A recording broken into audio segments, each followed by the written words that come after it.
Hello everyone, welcome and welcome back to my new video. I hope आप लोग अच्छे से होंगे और अच्छे से अपनी पढ़ाई कर रहे होंगे। तो ये महिला पर्यवेक्षक का थर्ड वीडियो है और जैसे कि मैंने बहुत सारे वीडियो बनाए हैं एमपीपीएससी से रिलेटेड भी। तो मैंने महिला पर्यवेक्षक की अलग से प्लेलिस्ट बना दी है, तो आपको कहीं भी ढूंढना नहीं पड़ेगा। आप प्लेलिस्ट में जाके और महिला पर्यवेक्षक के नाम से प्लेलिस्ट बनी होगी, आप वहां जाओगे तो आपको बहुत जल्दी वीडियो मिल जाएगा। महिला पर्यवेक्षक से रिलेटेड मैं जो भी इंफॉर्मेशन आपको दूंगी या कोई भी वीडियो बनाऊंगी तो।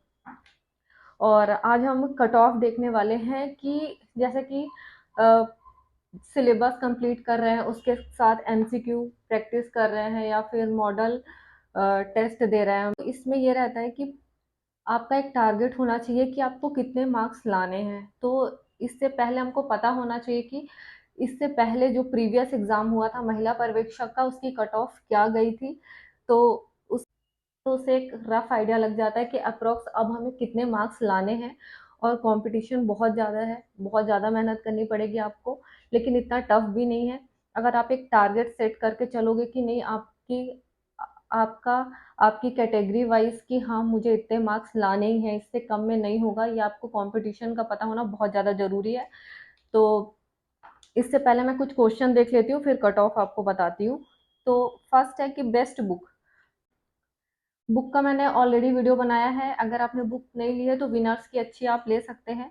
अगर आपने, जैसे किसी ने कमेंट किया था कि हमने अरिहंत की ले ली है तो क्या अब विनर्स की लेनी पड़ेगी, ऐसा कुछ नहीं। आपने कोई एक बुक ले ली है तो आप उसी बुक पे स्टिक रहो, उसको कई बार रिवाइज करो बहुत अच्छे से, previous year question paper solve करो और इसके साथ आप बहुत सारे एमसीक्यू प्रैक्टिस कर लो। तो आपकी बुक में जो चीज़ें नहीं होंगी वो एमसीक्यू प्रैक्टिस से ऐड ऑन हो जाएंगी। आप जितने ज़्यादा टेस्ट देंगे वो नई नई चीज़ें आप अपने बुक में ऐड कर सकते हो या अलग से एक कॉपी बना सकते हो और उसमें जो फैक्ट आपकी बुक में नहीं है उनको उस टॉपिक से रिलेटेड ऐड करते जाओ, ठीक है। ओनली एमसीक्यू से सिलेक्शन होगा कि नहीं, अम, अगर ये पेपर जैसे कि एमपीपीएससी और अदर एग्जाम का होता है कि बस एक ही दिन पेपर होता है, सबका सेम रहता है पेपर, तब ये ठीक था कि एमसीक्यू प्रैक्टिस से सिर्फ। लेकिन ये कई शिफ्ट में होता है, कई दिनों तक चलता है, तो इसके लिए बहुत ज़्यादा इम्पोर्टेंट है कि आपको एक रफ आइडिया हो किसी भी टॉपिक का। जैसे कि पोषण है तो इसका आपको पता होना चाहिए कि क्या होता है, फिर इसके साथ ही आपको बहुत सारे फैक्ट पता होने चाहिए, बहुत सारी स्कीम्स पता होनी चाहिए गवर्नमेंट की कि क्या क्या चलाई जा रही हैं इस टाइप से। तो आपको एक बार तो आपको पढ़ना पड़ेगा, टॉपिक का पता होना चाहिए कि ये क्या है। इसके बाद आप एमसीक्यू प्रैक्टिस करेंगे तो वो बहुत ज़्यादा फ्रूटफुल होगा। लास्ट कट ऑफ आज अभी देख रहे हैं हम लोग और फॉर्म निकल चुके हैं, क्या बहुत जल्दी नोटिफिकेशन आएगा और फिर फॉर्म हम भर पाएंगे। बस इतने ही क्वेश्चन थे आपके, तो स्टार्ट करते हैं। तो इससे पहले ये वाला पेपर महिला पर्यवेक्षक का 2017 में हुआ था और 17 की हम लोग कट ऑफ देखेंगे। अब उसके 17 के बाद अब 2024 में होगा। और ये भी बता दूं कि लास्ट टाइम जब 2017 में टोटल पोस्ट 700 थी और अभी पोस्ट 426 है। अब देख लेते हैं। तो और किसी ने पूछा था कि लास्ट टाइम जनरल की कट ऑफ कितनी गई थी महिला पर्यवेक्षक में। ओ शिट, आपकी रिक्वेस्ट पे। हाँ, तो जनरल की देखो 149.18 गई थी। मतलब अप्रॉक्स आप लगा लो कि 150 गई थी, क्योंकि 149 पॉइंट में है। ऐसे ही अगर हम देखें ओबीसी की कितनी गई थी, तो ओबीसी की गई थी 146 लगभग, एससी की गई थी 140 लगभग और एसटी की गई थी 134। ये तब गई थी जब 700 सीट थी, ठीक है। और ये तो पता ही होगा आपको कि केवल महिलाएं ही दे सकती हैं इस एग्जाम को।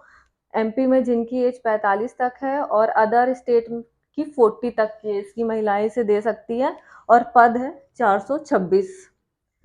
लेकिन जब हम आज देख रहे हैं कि 426 पोस्ट है, ये हो सकता है कि नोटिफिकेशन में पोस्ट और बढ़ भी सकती है, कुछ भी हो सकता है, लेकिन अभी जब 426 पोस्ट है और लास्ट टाइम जब बहुत ज़्यादा पोस्ट थी, जस्ट डबल ही थी, तब इतनी ज़्यादा कट ऑफ गई थी। तो आपको 170 प्लस, 170 प्लस तो आपको लाना ही पड़ेगा। इससे ऊपर, मतलब ये अनरिजर्व का बता रही हूँ, फिर इसके बाद आप थोड़ा थोड़ा कम कर सकते हैं, लेकिन 170 प्लस जैसा कंपटीशन है, सीट कम है, और इतने दिनों बाद ये एग्जाम हो रहा है, तो बहुत सारे लोग प्रिपेयर हो जाते हैं। और एक साल पहले से लोग को पता है महिला पर्यवेक्षक आ रहा है, आ रहा है, आ रहा है। ऐसा था कि पहले इलेक्शन से पहले नोटिफिकेशन आने वाला था, अब इलेक्शन भी चला गया, अब अभी तक अब भी आने वाला है।